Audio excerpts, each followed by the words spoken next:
인터넷에서 눈팅만 하다가 저와 비슷한 종류의 고민들의 여러 사람들의 조언과 충고의 답글들이 달리는 것을 보고 저도 용기를 내서 처음으로 이렇게 글을 올리게 되었습니다. 저는 올해 36살이 된 남자이고 결혼한 지는 이제 막 7개월 차에 접어든 신혼입니다. 아내는 1년 전쯤 충청도에 있는 캠핑장에 여행을 가서 알게 되었고 약 5개월간의 짧은 연애 끝에 결혼을 하게 되었습니다. 처가집이 딸만 셋이고 아내는 그중 둘째입니다. 나이는 저와 1살 차이이고 위로 결혼한 언니 그리고 아래로 미혼인 여동생이 있습니다.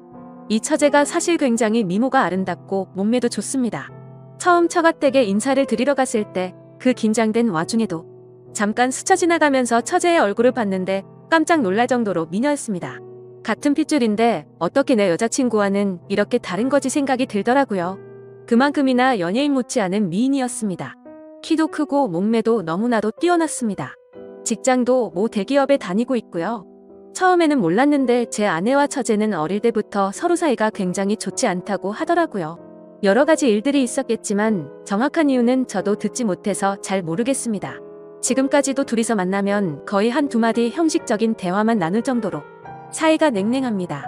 그나마 처제는 제가 앞에 있으니까 어떻게든 분위기를 바꿔보려고 농담도 하고 언니한테 애교도 잘 부리고 하는데 그럴 때마다 제 아내는 아주 차갑게 썰렁하다던가 아니면 재수없다던가 라는 말들로 처제의 말을 딱 끊어버리고는 합니다.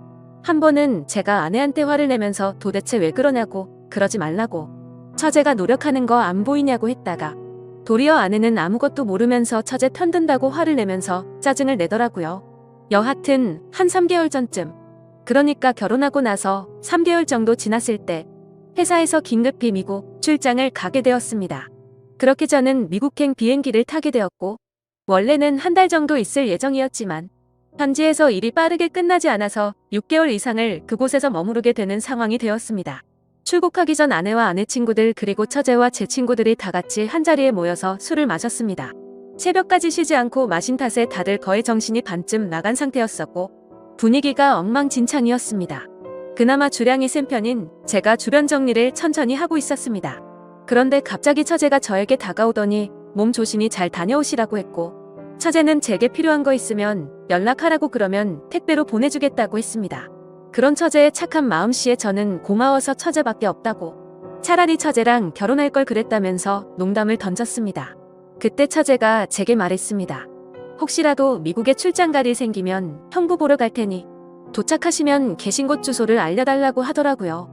그때는 아무런 사심이 없었고 그냥 하는 말이겠거니 해서 그러자 했습니다. 그리고 나서 저는 출국을 하게 되었고 문제는 여기서부터 시작되었던 것 같습니다. 지금으로부터 약 한 달 전쯤이었던 것 같네요. 회사에서 업무를 한창 보고 있는데 갑자기 낯선 번호로 전화가 왔습니다. 전화를 받아보니 주변이 굉장히 시끄러운데 형부 하는 소리가 들리더라고요. 제 처제가 제게 연락이 온 거였습니다. 일단 사무실 밖으로 나와서 어쩐 일이냐고 물었더니 자기가 지금 미국 출장이었어서 공항에 도착해 있다고 하는 겁니다. 회사 일로 출장을 왔는데 형부가 사는 곳이랑 가까우니 얼굴이나 볼 겸 보러 가겠다고 어떻게 가면 되냐고 물어보더라고요. 솔직히 타지에서 오래 생활하던 저는 처제의 연락이 반갑더라고요.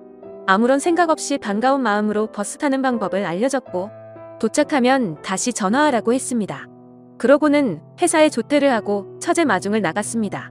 버스에서 처제가 내리는데 일단 너무 오랜만인 마음과 반가운 마음에 저도 모르게 미국식으로 포옹을 했고 처제의 짐을 제 차로 옮겨 싣고서 집으로 갔습니다. 저는 회사에서 원베드 스튜디오를 렌트해줘서 그곳에서 혼자 머무고 있었습니다. 처제는 집을 쓱 한번 둘러보더니 형부 너무 불쌍하게 사는 거 아니에요? 라면서 까르륵 웃다가 갑자기 집 청소를 하기 시작했습니다. 저는 처제에게 하지 말라고 그냥 내가 나중에 하겠다고 말렸는데 계속 말리면 저 화내요 이러더군요. 그래서 저는 우물쭈물 하고 있는데 후다닥 집 청소를 이어 하더라고요. 냉장고를 열어보더니 아무것도 안 먹고 어떻게 사냐면서 장부터 보러 가자고 하더군요. 그래서 처제와 함께 마트에서 장을 보고 집으로 다시 돌아왔습니다. 그렇게 처제는 저녁 식사까지 제게 손수 차려주었고 함께 맥주를 마시면서 밀린 이야기들을 한참이나 나누었습니다. 그렇게 새벽 2시가 다 되어갔고 저는 일찍 자는 습관 때문에 너무 피곤한 상태였습니다. 그런데 처제는 시차 때문인지 아직 쌩쌩한 것 같더라고요. 처제는 저를 힐끔 쳐다보더니 막 웃으면서 미안하다고 얼른 주무시라고 하더군요. 그래서 저는 더 놀고 싶긴 한데 너무 졸려서 안 되겠다고 처제에게 미안하다고 사과하고는 소파에서 자려고 하니 침대에서 자라고 하더군요. 저는 괜찮다고 처제가 침대에서 자라고 말했지만 자기는 아직 더 놀아야 되니까 제가 거실에 있으면 방해된다면서 침실로 가서 자라고 하더라고요. 그래서 저는 그런가 보다 하고 그냥 대충 씻고서 침대에 누웠습니다. 사실 술을 마셔서일 수도 있지만 처제와 한 공간에서 같이 자려고 하니 뭔가 기분이 묘하고 싱숭생숭 하더라고요. 형부와 처제라는 사이만 아니었다면 지금 이 상황에 그냥 잠자리에 들지는 않았을 텐데 라는 생각도 들었습니다. 심지어 얼굴이며 몸매며 완벽에 가까운 처제를 보면서 더 그런 생각이 들었죠. 하지만 엄연히 법적으로 혈연이 된 관계이고 하니 그런 망상을 억지로 밀어내고 잠자리에 들려고 노력했습니다. 그런데 그때였습니다. 처제가 조용히 문을 노크하면서 제게 잠들었냐고 묻길래 저는 아직 안 잔다고 하면서 일어나 불을 켜고 문을 열었습니다. 제가 문을 열자마자 갑자기 처제는 제 목을 꼭 끌어 안았습니다. 지금 생각해도 잘 모르겠습니다. 만약 술만 마시지 않았더라면 하는 생각이 들 뿐이네요. 제가 혼자 외롭게 지내는 신세가 아니었다면 이런 상황이 벌어지진 않았을 텐데 이제 와서 후회하는 마음도 들지만 그때 저는 저도 모르게 처제를 그대로 안고서 침대로 데리고 들어갔습니다.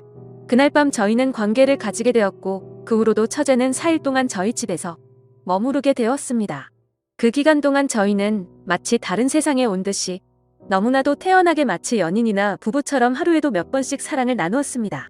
그런 와중에도 혹시라도 서로에게 죄책감을 줄까봐 호칭을 형부에서 오빠로, 처제에서 처제의 이름을 자연스럽게 바꿔서 부르기 시작했고 처제가 돌아가는 날은 아무렇지 않게 또 놀러오라고 말하고 처제는 또 놀러오겠다고 말하며 그렇게 헤어지게 되었습니다. 지금 돌이켜 생각해보면 모해씨인 게 아니었나 싶습니다. 그동안 예쁘고 아름다웠던 처제를 마음에 품고 있었어 그랬던 건지 처제가 돌아가고 나서야 정신이 번쩍 들면서 정말 무슨 짓을 저질렀는지 깨닫게 되었습니다. 정말 제 자신이 한심스럽고 스스로에게 크게 실망을 했습니다. 상식적으로 절대 일어날 수 없고 도덕적으로도 말도 안 되는 큰 죄를 저질러 놓고는 한국에서 걸려온 아내의 전화를 태연하게 받으면서 사랑한다. 그리고 며칠 뒤에 보자 이렇게 말하는 제 자신이 너무나도 역겨웠습니다. 제발 시간을 되돌릴 수 있으면 싶고 되돌려달라고 하루에도 수백 번씩 기도하고 또 기도했습니다. 그런데 사람이라는 게 참 무섭더군요. 그렇게 큰일을 벼뤄놓고도 시간이 점점 지나자 될 대로 되라는 식으로 마음이 들더군요. 어차피 처제와 저의 관계는 우리 둘밖에 모르고 처제가 먼저 저에게 유혹을 했기 때문에 그 일을 입 밖에 올릴 일은 절대 없을 거라고 믿었습니다. 하지만 결국 그저께 저녁에 사고가 터지고 말았습니다. 아내에게서 온 전화를 받았는데 다짜고짜 제게 그러더군요. 혹시 그곳에서 처제를 만났었냐고요? 순간 심장이 발바닥까지 내려앉는 기분이 들면서 엄청 놀라게 되었습니다. 침착하게 그게 무슨 뚱딴지 같은 소리냐고 반문했습니다. 그러자 아내가 설명을 해주더군요. 장모님 댁에서 장모님과 아내 그리고 처제 셋이서 이런저런 얘기를 했고 장모님께서 그냥 지나가는 말로 우리 셋째 사위는 밥이나 잘 챙겨 먹나 모르겠네 라고 하셨답니다. 그러자 처제가 무심하게 잘 지내던데? 라고 말했다는 겁니다. 아내와 장모님은 순간 의아했고 내가 그걸 어떻게 아느냐고 물었답니다. 처제는 형부한테 뭐 물어볼 게 있어서 이메일을 보내봤는데 그렇게 얘기해줬다고 그냥 얼버무렸답니다. 그런데 여자의 감이라는 게 정말 무서운 것 같더군요. 아내가 너 얼마 전에 미국 출장 갔다더니 혹시 형부 거기서 만난 거 아니냐고 물었고 처제는 전혀 다른 지역으로 갔기 때문에 만날 일 전혀 없었다고 했다더군요. 여기까지 얘기를 하고는 갑자기 아내가 잠시 동안 아무 말도 없더니 저에게 처제가 메일로 어떤 식으로 무슨 얘기를 보냈는지 지금 당장 캡처를 해서 보내달라고 하는 겁니다. 그래서 당황한 저는 왜 이렇게 동생을 못 잡아먹어서 안달이냐고 그냥 처제를 믿으라고 아내에게 되려 화를 내봤습니다. 하지만 아내는 이번에는 뭔가 좀 이상하다면서 저를 의심해서 그러는 게 아니라 처제가 이상해서 그런다면서 자세히 알아봐야겠다고 하고서는 전화를 끊었습니다. 여기까지가 지금까지 저에게 벌어진 일들을 정리한 내용들이고 저는 어떻게 해야 할지 여러분들의 조언이 절실하게 필요합니다. 저는 아내에게 이 모든 사실을 솔직히 털어놓으려고 생각 중입니다. 그러면 아내는 당연히 이혼을 하자고 할 거라고 생각이 들고요. 하지만 저는 이혼을 원하지는 않습니다. 그냥 한순간의 실수로 그랬다고 미안하다고 그렇게 아내의 마음을 돌려놓고 싶은데 어떻게 해야 할지 도저히 잘 모르겠습니다. 저는 여전히 아내를 사랑하고 있습니다. 처제와는 그냥 단순히 순간적인 욕망을 참지 못한 것뿐이라고 생각하고요. 이렇게 말하면 제가 얼마나 나쁜 놈인지는 잘 알고 있습니다. 그러니 비난보다는 제가 지금 상황에 어떤 게 하는 게 현명한 방법일지 부디 도움을 주셨으면 합니다. 제가 어떻게 해야 아내에게 용서를 받을 수 있을까요? 긴 얘기 들어주셔서 감사합니다. 다음 사연입니다. 안녕하세요. 다양하고 많은 사연들을 읽어보다가 문득 예전 생각이 나서 지금으로부터 10년 전 제게 있었던 이야기를 들려드리고 싶어서 이렇게 글을 적게 되었습니다. 10년 전 제게는 누가 봐도 예쁘다고 칭찬할 만큼의 미모가 뛰어난 와이프가 있었습니다. 그때 당시에 저와 아내는 30대 초반의 동갑 부부였었고 초등학교를 다니는 외동딸 아이 하나가 있었습니다. 저와 아내가 처음 만나게 된 건 남들처럼 특별할 건 없었습니다. 그 당시 아내는 제가 다니는 회사의 갑 위치에 있는 더 좋은 회사에서 근무하던 직원이었고 회사 간의 업무 파트너 담당자들이었기에 매주 몇 번씩 마주치게 되었었죠. 그러다 그녀의 미모와 능력에 점차 빠져들게 되었습니다. 저는 전문대를 나왔고 집사람은 명문대를 나왔었고 얼굴은 연예인 중에 김사랑을 닮아서 세련미가 넘쳤고 몸매도 좋았습니다. 그리고 말도 사근사근하게 잘하고 상냥해서 누구나 반할 만한 그런 여자였었죠. 솔직히 그에 비해 저는 다른 사람들과 다를 바 없는 평범한 남자였었고 아내는 미모면 미모 학벌이면 학벌 그리고 저보다 뛰어난 스펙까지 뭐 하나 꿀릴 게 없었죠. 그래서 그런지 처음에는 상냥하게 말을 건네던 여자였는데 제가 관심을 보이자 그때부터는 전과 다르게 저를 깔보는 듯한 행동과 말을 서슴지 않더라고요. 그래도 그때는 왜 그랬는지 그런 취급이 아무렇지가 않았습니다. 왜냐하면 그녀를 너무나도 사랑했었기에 그런 상처보다도 그녀를 바라보는 행복이 더 컸기 때문이었죠. 아무튼 저는 계속해서 관심을 표현하면서 선물 공세를 하기 시작했고 어느샌가 그녀도 제 마음을 알아줬는지 행동이 변하기 시작했던 시점이 있었습니다. 그런데 사실 그 행동조차도 저를 사랑해서 변했던 행동은 아니었더군요. 왜냐하면 훗날 결혼하고 나서 술을 마시다 아내가 제게 그때 있었던 사실을 술김에 말해줬기 때문입니다. 아내는 그때 당시에 같은 회사의 직원과 비밀 사내 연애를 하고 있었답니다. 그런데 갑자기 아내는 이별을 통보받았고 그 복수심에 저와 알콩달콩한 모습을 보이고 싶어서 그랬었다더군요. 그렇다면 제게 하는 행동을 그 자리에서 같이 볼 수 있었던 사람이었을 테고 누군지 짐작은 갔었습니다. 그때 같이 회의를 하던 사람은 아내의 팀장인 유부남과 여직원 1명 그리고 남자 후배가 1명이 있었죠. 그래서 저는 당연히 후배 남자라고 생각을 했었는데 지금 생각해보니 그게 아니었던 것 같기도 합니다. 아무튼 그때 당시에는 자세한 내막을 알지 못한 저는 그녀의 관심이 행복하기만 했었고 그녀도 저와 같은 마음이라고 확신이 들어서 고백을 하였고 연애를 시작하게 되었습니다. 하지만 저 혼자만의 일방적인 마음으로 시작한 연애는 힘든 시련들이 셀 수 없이 많았습니다. 그녀는 친구들과 술을 마시거나 회식을 하는 날이면 어김없이 연락두절은 기본이었고 제가 상처를 받든 말든 남자 사람 친구와 둘이서 술을 마신다고 아무렇지 않게 말을 하더라고요. 이미 콩깍지가 제대로 씌어져서 아내의 잘못된 모습들을 모두 다 이해하고 넘어갔던 것 같습니다. 그러다 결국 제가 너무 큰 상처를 받게 되고 그녀와 이별을 선택하게 된 사연이 있습니다. 그때 당시 여자친구는 자주 술을 마시던 남자 사람 친구와 둘이서 여행을 간다고 하더군요. 여자친구는 그 친구와는 어릴 때부터 동성 친구처럼 지내는 사이라서 걱정할 거 없다고는 하는데 아무리 제가 여자친구를 좋아해서 쩔쩔매는 입장이라고 하더라도 이건 아니지 않나요? 그래서 그동안 참아오던 모든 게 터져버렸고 분노가 한번 시작하니 도저히 걷잡을 수 없었습니다. 저는 단도직입적으로 말했죠. 만약 그 남자와 둘이서 여행을 간다면 나와는 끝이라고 말이죠. 하지만 여자친구는 그러거나 말거나 관심도 없다는 듯이 네 마음대로 하라고 하고는 여행을 가버리더군요. 그런 모습에 그동안 내가 정말 연애를 잘못하고 살았구나 라는 걸 많이 깨달았고 힘든 아픔을 겪고 있었습니다. 그렇게 2달 정도가 지난 어느 새벽에 여자친구에게서 연락이 오더라고요. 저는 제 나름대로 많은 정리를 했다고 생각을 했음에도 그녀의 번호로 전화가 오니 심장은 미친 듯이 두근거렸고 솔직히 말해서 기분이 나쁘지가 않고 반갑고 좋았었습니다. 곧바로 그녀의 전화를 받아보니 우는 목소리로 제게 사과를 하더군요. 그동안 자신에게 잘해주던 걸 너무 몰랐답니다. 그런데 헤어지고 나니까 자신도 저를 너무 사랑했다는 걸 깨달았고 용서를 해달라고 하더라고요.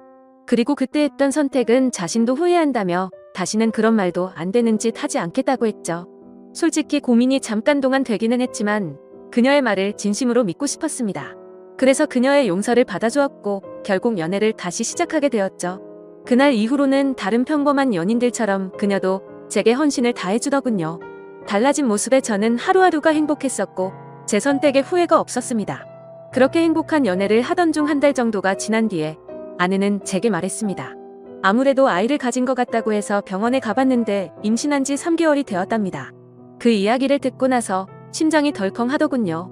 솔직히 기분이 좋아야 정상인데 뭔가 석연치 않은 기분이 들었기 때문입니다. 3개월 전이면 아내가 남자 사람 친구와 여행을 갔을 시기와 겹쳤기 때문이었죠. 그래서 저는 더 이상 의심하고 싶지도 않았고 직설적으로 물어봤습니다. 혹시 그 남자랑 여행 가서 별일이 없었던 거 맞냐고 했죠. 그러자 여자친구는 불같이 화를 내면서 무슨 그따위 생각을 하냐고 하더라고요. 정말 그 친구와는 동성 친구처럼 지내는 사이라서 아무 일도 없었답니다. 그리고 정의심이 되면 나중에 아기 낳아서 유전자 검사를 해도 된다고 하면서 괜히 책임지기 싫으니까 핑계대는 거 아니냐면서 오히려 저를 몰아붙이더라고요. 그래서 일단 당장은 아내의 당당한 태도에 제가 너무 의심만 가지고 기분 나쁜 소리를 한 건 아닌가 싶어서 사과를 했고 결국 아내와 저는 아이를 낳기로 결심을 하고 서둘러서 결혼을 했습니다. 신혼집은 걱정이 없었고 아내도 그걸 잘 알고 있었습니다. 그때 당시에는 부모님께서 하시던 자영업이 잘 되고 있었기 때문에 모아둔 재산이 제법 많았었기 때문이었죠. 그래서 신혼집을 서울 한복판에서 대출 없이 자가로 시작했습니다. 그때는 정말 남들 부러울 거 하나 없었고 진짜 세상이 모두 다 제 것만 같았습니다. 결혼을 하고 나서 집사람은 곧바로 다니던 회사를 그만두고 딸 아이를 출산하게 되었죠. 그리고 아내와의 합의하에 딸아이와 저의 유전자 검사를 해봤는데 제 친자식이 맞더라고요. 그래서 아내를 의심한 게 미안한 마음이 커서 그날 이후로 아내를 공주님처럼 모시면서 지내게 되었고 12년 동안 저희 부부는 남들 부럽지 않게 평범하고 행복하게 잘 지내고 살았습니다. 물론 그 생각은 지금 다시 생각해보면 저 혼자만의 착각이었던 것 같지만요. 아내가 연예인처럼 예쁘고 날씬하고 동네 주민들 누구에게나 상냥했었는데 이런 성격들이 어쩌면 다 불행의 시초였던 것 같습니다. 그때는 착하고 상냥한 성격이 마냥 좋다고 생각했는데 믿는 도끼에 발등 찍힌다는 말이 절실하게 생각나더군요. 아무튼 어느 날 옆집의 유명 배우처럼 생긴 데다가 근육질 몸매의 얼굴도 잘생긴 30대 정도의 이웃남이 이사를 오게 되었습니다. 아마도 그 시기부터 뭔가 모르게 평화로웠던 제 삶이 엉망진창으로 뒤엉켰던 것 같네요. 그 사람이 이사를 오고부터 복도에 담배 냄새가 많이 났었고 담배꽁초가 많이 버려져 있었습니다. 그걸 참다 못한 집사람이 그놈에게 주의를 준다고 하면서 말을 섞더니 그 남자에 대해서 나쁜 사람이 아니었다며 저보고도 오고 가며 친하게 지내라고 하더라고요. 솔직히 그때는 그냥 그런가 보다 정도였습니다. 하지만 아내는 저와 이야기를 할 때 자신도 모르게 매번 옆집 아저씨가 이랬다 저랬다라고 하면서 언제부턴가 옆집에 사는 이혼남의 이야기를 과하다 싶을 정도로 많이 하더라고요. 그래서 제가 회사에 출근을 하고 나서 저렇게 많이 이야기를 나누는 건가 싶었습니다. 그렇다고 괜히 예전처럼 또다시 의심을 할 수도 없는 노릇이었고 혹시라도 찌질하게 보일까 봐서 일체의 잔소리를 삼가했습니다. 결혼 전에도 딸아이가 제 아이가 아니라고 의심했던 미안함이 너무 컸었기에 사랑하는 아내를 믿을 수밖에 없다고 생각을 했고 그때까지만 해도 다른 생각은 딱히 하지 못했습니다. 하지만 날이 가면 갈수록 아내의 행동에서도 많은 부분들이 달라지는 게 느껴지기 시작했죠. 언제부터인가 제가 퇴근을 하고 집에 들어오면 집사람이 집안에서도 화장을 진하게 하고 있다든지 평소와는 다르게 집에서 입는 반바지나 치마가 과하다 싶을 정도로 많이 짧아졌습니다. 제가 고지식해서 하는 생각이 아니라 그냥 누가 봐도 민망하다 싶을 정도로 너무 많이 드러냈었죠. 오죽하면 근처 슈퍼에 가서 담배를 사고 있을 때 슈퍼 아주머니가 그러더군요. 아이 엄마가 너무 노출이 심하다면서 요즘 동네 아줌마들 사이에서도 말들이 많다고 하더라고요. 하지만 과거에도 아내의 미모를 시기 질투해서 가끔 그런 이야기들이 오고 간 적이 있어서 대수롭지 않게 생각했고 집에서만 지내다 보니 아내가 많이 외로워졌나? 라는 생각까지 들더라고요. 그래서 그냥 여자들 한때 기분 이러니 했습니다. 지금 돌이켜 생각하면 제가 너무 안일했던 것 같습니다. 그때 그런 모습들을 보고 바람의 징조를 포착했어야 됐는데 말이죠. 그렇게 아내를 믿으면서 평소와 다름없이 지내던 어느 날이었습니다. 외근을 다녀오고 나서 평소보다 일찍 퇴근하고 집으로 들어갔는데 아내가 샤워를 하고 있더라고요. 그래서 아무 생각 없이 옷을 갈아입고 안방에서 TV를 보면서 쉬고 있으니 아내가 욕실에서 나오더군요. 그런데 생전 처음으로 보는 민망한 속옷 차림으로 나오더니 아내도 약간 놀라는 듯한 눈치였습니다. 아내는 오늘 무슨 일로 일찍 들어왔냐고 하면서 놀라는데 오늘 외근 갔다가 일찍 들어왔다고 말했고 처음 보는 속옷이라고 하니까 기분 전환 겸 샀다고 하더라고요. 그래서 그냥 그런가 보다 생각은 했지만 도저히 주부의 속옷으로 보기는 힘들었습니다. 그냥 기분이 찜찜했지만 그러려니 했고 일찍 마친 김에 같이 장이나 보러 가자고 하고서 아내와 같이 외출을 하게 되었죠. 그렇게 엘리베이터를 기다리고 있는데 옆집에 사는 이혼남도 때마침 문을 벌컥 열고 나오더군요. 그런데 약간 흠칫하는 듯한 모습이 이상하게 생각되었고 같이 엘리베이터를 탔는데도 뭔가 알 수 없는 묘한 기류가 느껴졌습니다. 평소에 친하게 지낸다던 아내와 이웃집 남자가 이야기도 잘 섞지 않았고 옆집 남자는 저와 인사를 하면서도 제 눈을 똑바로 쳐다보지를 못하더군요. 예전에도 이런 모습들이 보였기 때문에 단지 성격이 좀 소극적이거나 수줍음이 많은가 보다 생각했었고 그저 내성적인 사람이려니 생각했었습니다. 그런데 갑자기 저런 모습이 저에게만 그런 건가 싶은 생각이 들었죠. 그래서 마트를 가는 동안 아내에게 물어봤습니다. 옆집 남자랑 친하다면서 왜 어색하게 인사하냐고 했더니 몇 번 마주쳤는데 보면 볼수록 사람이 착하기는 한데 뭔가 어두운 느낌에 멀리했다고 하더군요. 그러면서 아파트 반상회에서도 아주머니들 사이에서 말이 많았다며 말을 이어갔습니다. 옆집 남자가 원래는 성격도 밝고 착한 사람이었는데 전 부인이 바람을 펴서 이혼을 하고 성격이 많이 변했답니다. 그래서 옆에서 지켜보면 매일같이 술만 마셔대고 담배도 엄청나게 많이 핀다고 하더라고요. 그 말을 듣고부터는 그날 이후로 옆집 남자에 대한 궁금증이 더 생겨나서 유심히 지켜보기 시작했습니다. 술과 담배를 많이 한다는 건 잘 알 것 같은데 그런 걸 제외하고는 특별한 문제들은 없어 보이더군요.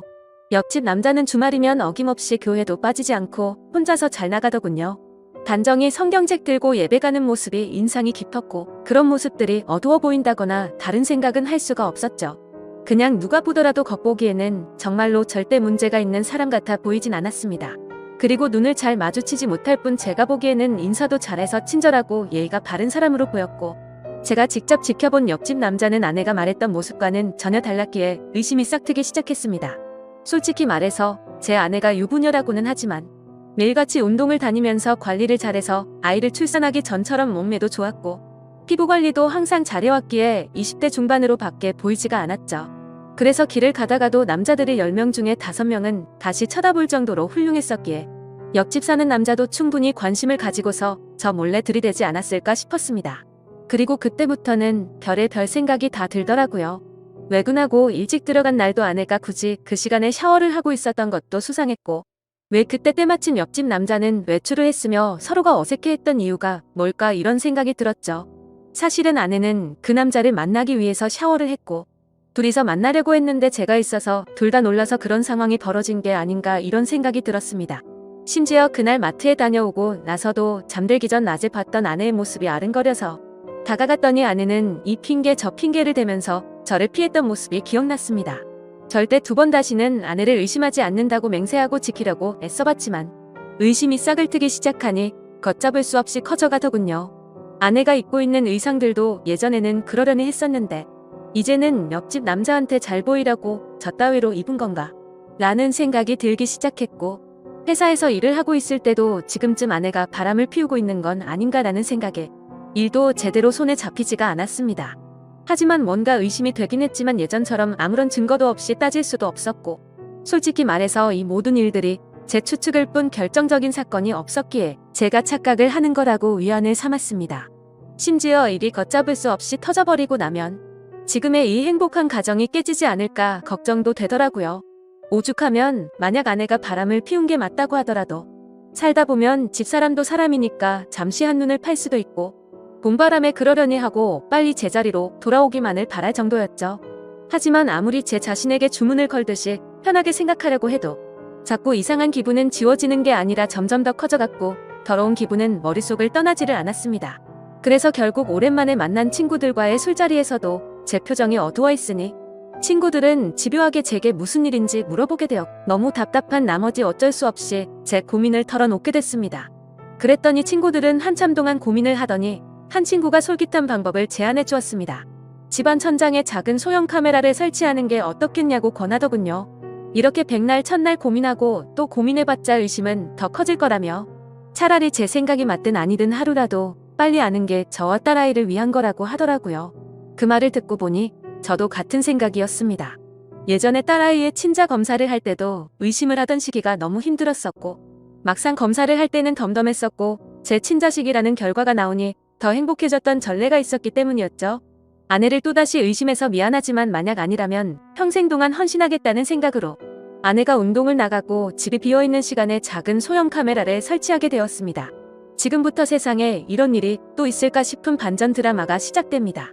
저는 저보다 덩치도 좋고 근육질의 탄탄한 몸을 지닌 옆집 남자를 가만두지 않으려고 혼자서 온갖 상상을 했고 혹시라도 벌어질 위기 상황에 대처할 모든 만반의 준비를 하고 마음을 가다듬었습니다. 혹시라도 제가 예상했던 대로 아내와의 불륜이 확인되면 그냥 주먹 다툼을 하고서 징역이라도 가겠다고 각오까지 했을 정도였죠. 그렇게 저는 떨리는 마음을 진정시키면서 며칠 동안 매일 녹화된 비디오를 틀어보았습니다. 태어나서 처음으로 겪은 감정이었는데 정말 세상 지옥이 따로 없더군요. 지금도 정확히 기억나는 건 비디오 녹화일은 토요일이었고 오후 2시쯤이었습니다. 제가 회사에서 특근을 해야 해서 주말인데 불구하고 출근을 했던 날인데 그 틈을 타서 어떤 허우대 멀쩡한 남자가 우리 집에 슬쩍 들어오더군요. 그때부터는 설마 했던 마음이 확신으로 바뀌었고 손이 정신없이 떨렸습니다. 비디오를 보니까 딸아이는 이미 집사람이 밖으로 데려가더니 이웃집에 놀라고 맡겨뒀는지 집사람은 혼자서 들어왔던 상태였죠. 아무튼 집사람과 그 남자와 너무나도 자연스러워 보이더군요. 그 남자는 아무렇지도 않은 듯이 냉장고로 가더니 제가 사뒀던 캔맥주를 따서 마시더라고요. 그러더니 두 사람은 나란히 앉아서 TV를 보면서 뭐가 그리 신나는지 아주 둘이서 웃고 난리가 아니었습니다. 그리고 결국 최악의 상황들이 벌어졌고 제 믿음에 대한 대가는 배신으로 돌아오고 말았던 거죠. 설마 하는 마음으로 제가 얼마나 기도를 했는지 모릅니다. 하지만 제 바람은 보기 좋게 무시당했던 거죠. 그동안 왜 집사람이 그동안 그런 행동들과 지나친 의상들을 입었는지 그제서야 모든 이유를 알 것 같았습니다.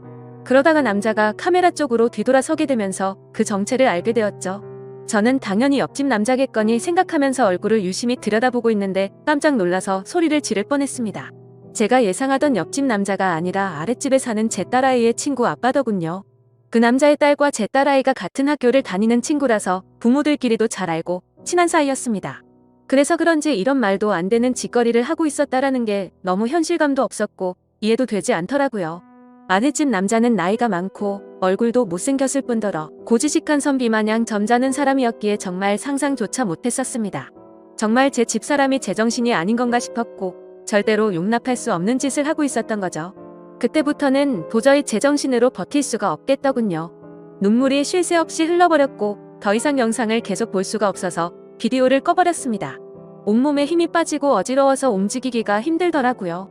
그 아랫집 남자는 외적으로나 다른 건 볼품이 없더라도 학력도 좋고 직장도 좋은 소위 엘리트라는 사람이었습니다. 그때 문득 그런 기억이 떠오르더군요. 언제 한번 그 집 부부랑 같이 식사를 하던 자리였는데 왠지 모르게 집사람이 평소와 다르게 잘 웃고 기분 좋게 보내더니 집에 돌아와서는 자기가 아랫집 남자랑 코드가 잘 맞는다며 그런 헛소리를 주절거리더군요. 솔직히 제가 아랫집 남자를 무시했어서 그랬던 건지 그 말이 전혀 기분이 나쁘지 않았고 그냥 그런가 보다 하고 흘렸던 거죠.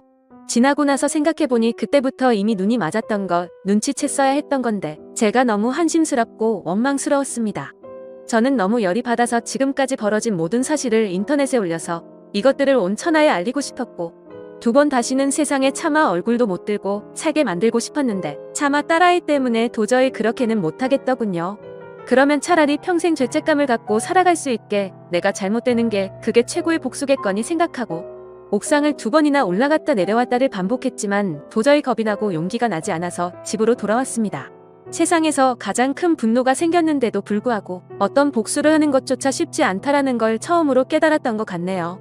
결국에 어떻게 할지 한참 동안 고민을 하다가 집사람의 부모님에게 이 모든 사실을 알려야겠다고 생각을 했습니다. 곧바로 근처에 살고 있는 저희 누나에게 연락을 해서 저녁에 딸아이 좀 데려가서 맡아달라고 부탁을 했고 그날 저녁 장인어른과 장모님을 저희 집으로 모셔왔습니다. 갑작스러운 상황에 무슨 일인지 물어보셨지만 제 어두운 표정과 침묵의 낌새를 느끼셨는지 조용히 저를 따라와 주시더군요. 그리고서는 집에 도착해서 지금까지 벌어진 일에 대해서 말씀드릴 게 있다고 했고 빠짐없이 전부 설명을 해줬습니다. 만약 두 분께서 원하신다면 증거 영상도 있으니 원하시면 보여드린다고 말씀을 드렸죠. 그러자 두 분은 서로 대화를 나누셨고 보고 싶다고 하시더라고요. 그래서 저는 아무 말 없이 녹화된 영상을 틀어드렸습니다. 장인어른과 장모님은 결혼 전부터 연애 시절에도 저를 굉장히 싫어했었고 엄청난 무시를 하던 분들입니다. 물론 당신네들 딸이 좋은 대학교 나와서 좋은 회사를 다니고 있는데 제가 성에 찰 수는 없었겠죠.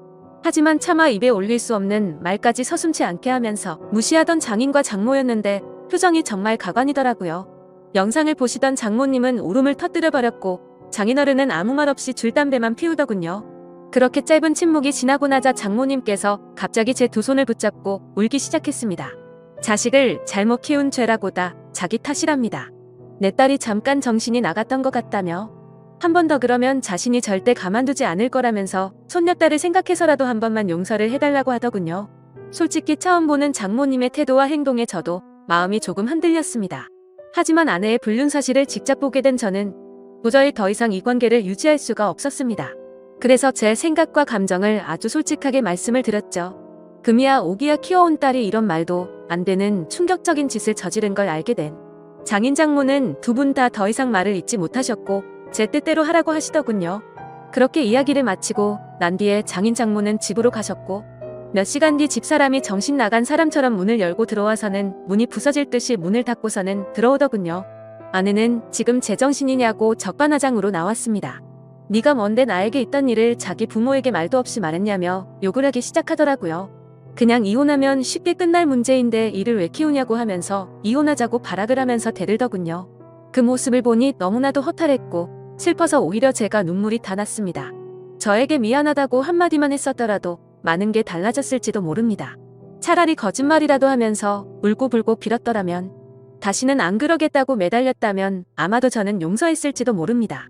그때는 제 목숨보다 소중했고 제 모든 걸 줘도 아깝지 않아서 정말 소중하고 과분했던 집사람이었죠. 그만큼이나 저는 진짜 많이 아내를 사랑했었습니다. 너무 화가 났지만 차마 집사람을 건드릴 수는 없었기에 저는 그냥 바닥에 뒹굴면서 서럽게 통곡을 했습니다. 그제서야 집사람도 상황 파악이 됐는지 아무 말도 없이 가만히 있더군요. 상황이 정리되고 서로가 감정을 추스린 다음에 이야기를 했습니다. 결국 집사람과는 이혼을 하기로 했고 아내에게 귀책 사유가 있었기에 딸아이는 제가 맡기로 했습니다. 그리고 아랫집 그 정신나간 유부남도 이 모든 사실이 드러나자 그 유부남의 아내가 회사에서 한바탕 난리를 치는 바람에 불명예 퇴직을 당하게 되었고 결국에는 이혼까지 당했다고 하더군요. 그리고 당장은 집에서 아이를 키울 사람이 없었기에 독신으로 지내고 있던 누나가 저희 집으로 들어와서 딸아이를 잘 키워줬습니다. 가진 거라고는 집 하나 딸랑 있었는데 그 집을 팔고 싶지는 않았습니다. 당장 팔면 너무 막심한 손해였을 뿐더러 온전히 제 딸아이에게 물려주고 싶었기 때문이죠. 그래서 저는 제 딸아이에게 모든 걸 다 해주고 싶어서 정말 열심히 살았습니다. 나름대로 수입이 적지는 않았던 덕분도 있었고 제가 열심히 하는 만큼 수익은 더 늘어났기에 항상 추가 근무를 지원해서 했고 일 없는 날에는 대리기사도 뛰면서 정말 열심히 살았습니다. 제가 부족해서 엄마 없이 키운 죄를 물질적으로 풍족하게 해서라도 딸아이에게 모든 걸 보상해주고 싶었죠. 저는 5년째 낡은 구두를 고쳐가며 신어도 제 딸의 옷과 신발은 꼭 유명 메이커로 사서 입히고 신겼습니다. 딸이 원하면 유학도 보내주고 원하는 건 다 해주고 싶었고 시집갈 때도 진짜 잘해주리라고 마음먹고 악착같이 일만 했습니다. 그래서 일주일에 5번 넘게 마시던 술도 안 마시게 되었고 담배도 끊었습니다. 하루에 15시간씩 보된 일을 하고 집에 들어와서 공주님처럼 곤히 자고 있는 제 딸을 보면 신기하게도 그날 있었던 모든 피곤함과 스트레스가 모조리 사라지는 기분이 들더군요. 딸 아이가 엄마가 없는데도 불구하고 큰 말썽도 안 부리고 건강하게 잘 커져서 고마웠습니다. 쌓여가는 딸의 시집 미천 통장 잔고가 쌓여가는 걸 보면서 제 인생도 제자리를 찾아가는 기분이었죠. 그러다 딸 아이가 초등학교를 졸업하고 중학교 들어갈 때쯤 저에게 중매가 들어왔습니다. 여자가 얼굴도 참하고 통통하고 다 좋은데 약간씩 다리를 절더라고요. 공부도 많이 하지 못했고 집안에 돈을 보태주느라 모은 돈도 500만 원 정도밖에 없다고 했습니다. 허우대 멀쩡해서 예쁜 몸 자랑하느라 이 남자 저 남자한테 눈 웃음 치면서 사는 여자보다는 낫다고 생각들더군요. 다리를 절어도 마음을 저는 것보다 제대로 정신 박힌 여자가 훨씬 더 낫겠지라고 생각을 했습니다. 저희는 그렇게 중매로 만나서 서로가 점점 호감을 쌓아가게 되었고 결국에는 따로 식은 올리지 않고 혼인신고만 하게 됐습니다. 그 이후로 저와 아내는 살림을 합치게 되었고 바로 그 다음 해에 아들을 갖고서 낳게 되었습니다. 지금의 제 아내는 처절하고 아팠던 지옥같은 제 과거를 보상해주는 하늘에서 내려준 천사같은 복덩어리였습니다. 아내는 빈손으로 결혼해서 미안하다며 늘 미안하다는 말을 입에 담고 살았고 제가 그렇게 말렸는데도 불구하고 살림에 도움이 되고 싶다면서 동네 마트에서 다리를 절면서도 알바를 하더군요. 딸도 사춘기를 잘 극복하고 공부도 잘해서 올해 서울 상위권 대학에 입학했습니다. 그래도 머리는 친모를 닮아서 그런지 공부는 잘했네요. 예전 집사람은 지방에서 연하남과 살림을 차렸다고 하던데 철이 없는 남자를 만났는지 형편이 말도 안 되게 어렵다고 하더라고요. 그래서 가족들한테 돈을 엄청나게 빌린 뒤로는 가족들에게조차 도통 연락이 없다고 하더군요. 뭐 그러던지 말던지 저는 제 인생을 살려고 합니다. 이젠 저는 두 아이들을 위해서 그리고 지금의 아내를 위해서 더욱더 열심히 살 겁니다. 이 사연을 보시는 분들은 절대 바람 피우지 않으셨으면 하는 바람입니다. 남의 영혼에 상처 주지 말고 제발 남의 눈에 피눈물 나게 하지 마세요. 그 지옥을 겪어 본 사람으로서 가장 사람을 비참하게 만들고 나락으로 떨어뜨리는 짓은 없다고 생각이 듭니다. 어제 성과금이 들어왔습니다. 오늘은 저녁에 아내가 좋아하는 소고기에 소주나 한 잔 마시면서 하루를 정리하려 합니다. 지금까지 제 사연을 읽어주셔서 감사합니다.